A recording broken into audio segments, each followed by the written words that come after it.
Bonjour et bienvenue dans la vidéo d'aujourd'hui dans laquelle on va voir 10 astuces pour mieux communiquer avec ChatGPT. ChatGPT, l'outil conversationnel créé par la société OpenAI, c'est un robot basé sur l'intelligence artificielle qui permet de générer du texte et plus encore. Pour l'utiliser, il suffit d'ouvrir votre navigateur Chrome et taper ChatGPT. À titre d'indication, vous pouvez l'utiliser sur votre PC comme vous pouvez l'utiliser aussi sur votre smartphone. Il suffit d'utiliser le navigateur Google Chrome. Après, vous devez créer votre compte, laissez tout simplement votre adresse email et votre numéro de téléphone. Après, vous allez vous retrouver sur cette page. À partir de là, vous allez pouvoir commencer à chatter avec ChatGPT. Posez-lui n'importe quelle question et il va vous répondre comme si vous êtes en train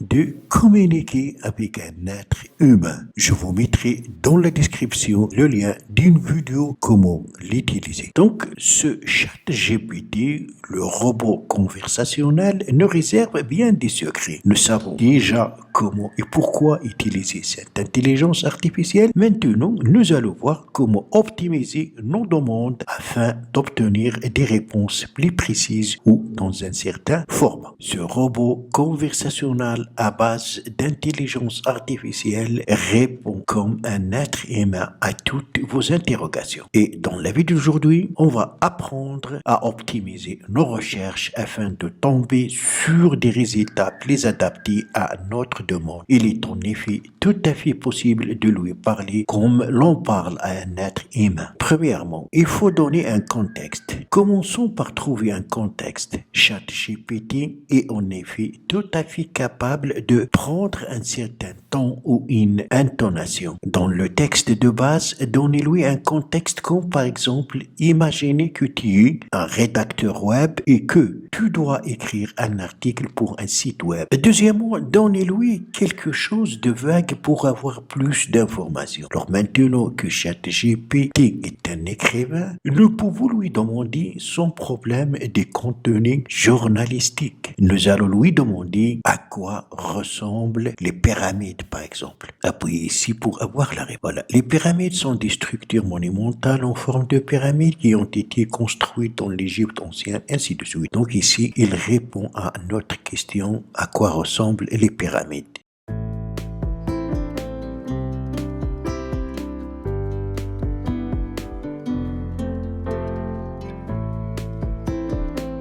Alors, troisièmement, faire un résumé. Comme la réponse, comme vous remarquez, est longue, on va lui demander un résumé pour que le texte soit plus court. On va lui dire tout simplement, résume-moi ce texte. Notez bien que ChatGPT se rappelle de toutes nos précédentes discussions et que donc nos futures demandes sont toujours impactées par nos anciens. Voilà donc un résumé des textes.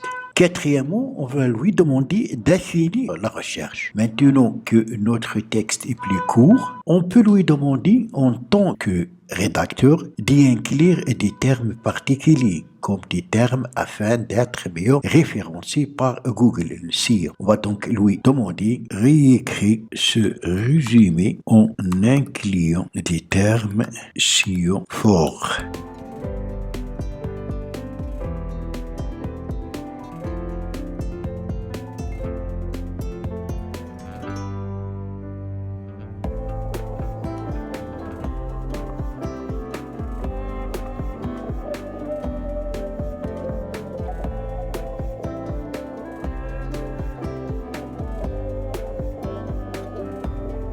Alors, si on souhaite publier cet article avec d'autres langues, on peut lui demander donc de traduire. On va lui demander traduis-moi ce texte en n'importe quelle autre langue. Nous, on va mettre l'anglais en anglais.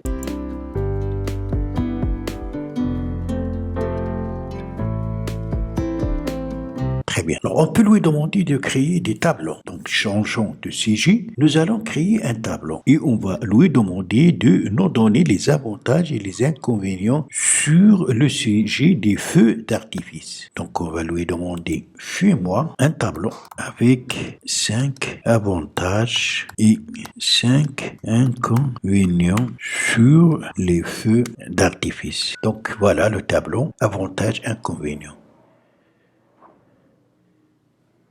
Septièmement, on peut lui demander plus de précision. Nous allons maintenant demander à notre ChatGPT de nous décrire un des avantages situés dans le tableau que nous venons de créer. Fais-moi un vrai bref sur avantage 3.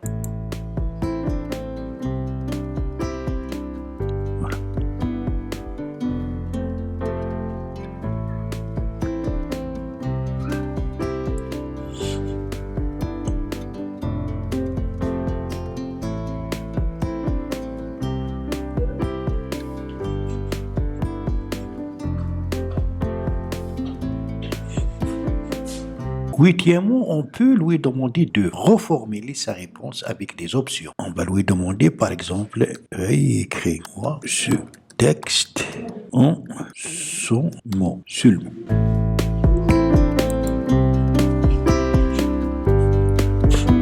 Voilà donc ce texte reformulé en 100 mots seulement. D'autres options sont accessibles, comme par exemple de lui demander de rédiger ce texte à la façon d'un chanteur ou d'un écrivain connu. Donc, on peut lui demander navigamment d'inclure des termes particuliers pour affiner le degré des détails. Donc, ChatGPT connaît beaucoup de choses, dont certains très précisément. Nous allons lui demander quelque chose de très technique pour avoir une réponse toujours plus précise. Par exemple, décris-moi avec grande précision la conception d'une bombe de 100 mm de feu d'artifice. À noter que vous pouvez aussi traduire la complexité de la réponse. Par exemple, en lui demandant de la reformuler pour un enfant de 10 ans. Décris-moi avec une grande précision la conception d'une bombe de 100 mm de feu. On ne peut pas tout lui demander, mais on constate de même qu'il est possible de lui poser un énorme panel de questions. Reformulons tout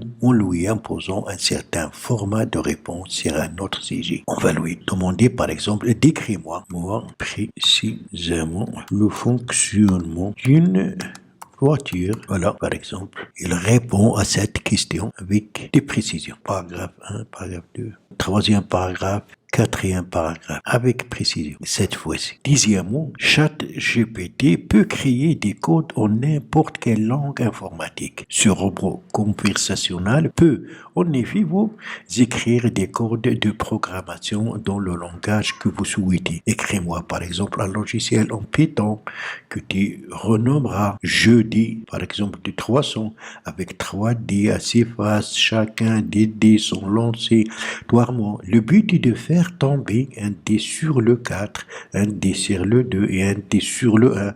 Chaque joueur a 3 essais pour réussir à obtenir ce résultat. Si au bout de 3 essais, les dés n'ont pas fait 4 et 2 et 1, le joueur est expulsé de la partie. Donc on peut lui demander de nous écrire ce code. Vous pouvez tester d'autres exemples. Moi, j'ai juste donné un exemple parmi d'autres exemples. Donc, il est capable de tout faire. Quand vous communiquez avec lui, c'est comme vous communiquez avec un être humain. À chaque fois, demandez des précisions, reformuler les réponses, imposer, préciser, etc. Voilà, donc, c'est tout pour cette vidéo. Merci de l'avoir suivi. Surtout, n'oubliez pas de la partager avec vos amis sur les réseaux sociaux. Et pour ne rater aucune de mes prochaines vidéos, veuillez vous abonner à la chaîne si vous n'êtes pas encore abonné. Et aussi activer la cloche pour recevoir les notifications des futures vidéos. D'ici la prochaine vidéo, je vous souhaite de beaux moments.